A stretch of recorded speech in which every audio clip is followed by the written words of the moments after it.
For years, lasers have been a hallmark of science fiction, yet much of our technology today depends on them. Range-finding devices, optical communications, and of course,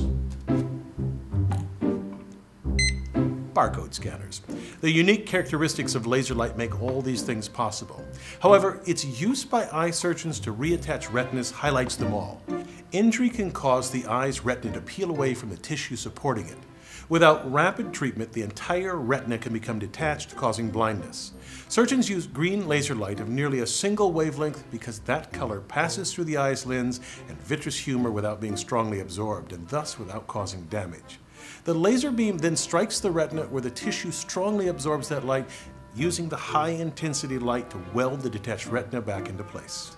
The beam's narrowness allows the surgeon to affect only the area of the retina that needs to be repaired, areas as small as 30 microns. How a laser creates light with these three characteristics is a tour de force of engineering. Let me show you. Any glow-in-the-dark toy can illustrate the basic principles of creating laser light. This glows because the zinc-copper-based compound coating the inside can absorb energy from a light source and then later radiate it as light. The light provides energy to electrons in the coating, promoting them to higher energy levels. Once the light is off, these electrons slowly lose their added energy and return to their lower energy ground states. The energy lost is given off as light. A closely related phenomenon lies at the heart of a laser. Let me tell you about the engineering in the very first laser based on ruby. Here I have a tiny piece of ruby and some red colored glass beads. When I shine the blue light on the glass beads, nothing much happens, but shine it on the ruby and it glows red. Unlike the glow-in-the-dark ball, the light appears immediately, and when I shut off the blue light, it disappears. In 1960, Ted Mayman demonstrated the first laser by taking a cylinder of ruby and surrounding it with a xenon arc flash lamp used in aerial photography. An intense burst of light from the lamp initiates lasing. To see how it works, let's look at what happens with a weaker lamp. A flash would promote a few electrons from the ground state to an excited state.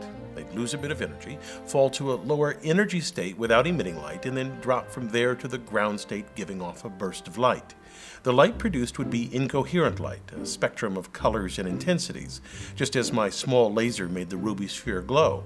To create a laser takes an extremely powerful lamp. In the ruby laser, repeated flashes, called pumping, make something amazing happen. They supply so much energy that a population inversion occurs. Here, more electrons in the energy level just above the ground state than in the ground state. Electrons from a population inversion returning to the ground state release light that starts an avalanche called stimulated emission. The photon produced when an electron decays induces other excited electrons to simultaneously decay and release nearly identical photons. That creates coherent light, meaning that the crests and troughs of every light wave in the beam match up. Now, at this point, we have coherent light, but not yet the other two properties of laser light. To get a narrow beam with all the light rays parallel and of a nearly single wavelength requires an addition to the ruby rod. Mayman silvered the ends to reflect the light within the ruby cylinder. He made the two ends of the rod astonishingly parallel to each other. From top to bottom, the distance between these two mirrors differs by no more than 200 nanometers. Inside this resonant cavity, two things happen. First, any light rays that don't line up with the axis eventually just exit out the side of the cylinder, and the light parallel to the axis becomes intensified and narrowed in wavelength. The mirrored ends create a standing wave, which means only light of particular wavelengths can exist inside the cavity. By choosing the rod length correctly, we can get the nearly single wavelength of a light characteristic of a laser. A small hole in one of the mirrors, or a partially silvered mirror, allows the light to escape, creating the familiar beam. Now, since the first ruby laser was created, lasers have become easy and cheap to manufacture. For instance, this laser pointer uses a semiconductor diode to produce light. Although many innovations and improvements have occurred since 1960, the essential principles are the same. I'm Bill Hammack, the Engineer Guy. This video is based on a chapter in the book, 8 Amazing Engineering Stories. The chapter features more information about this subject. Learn more about the book at the address below.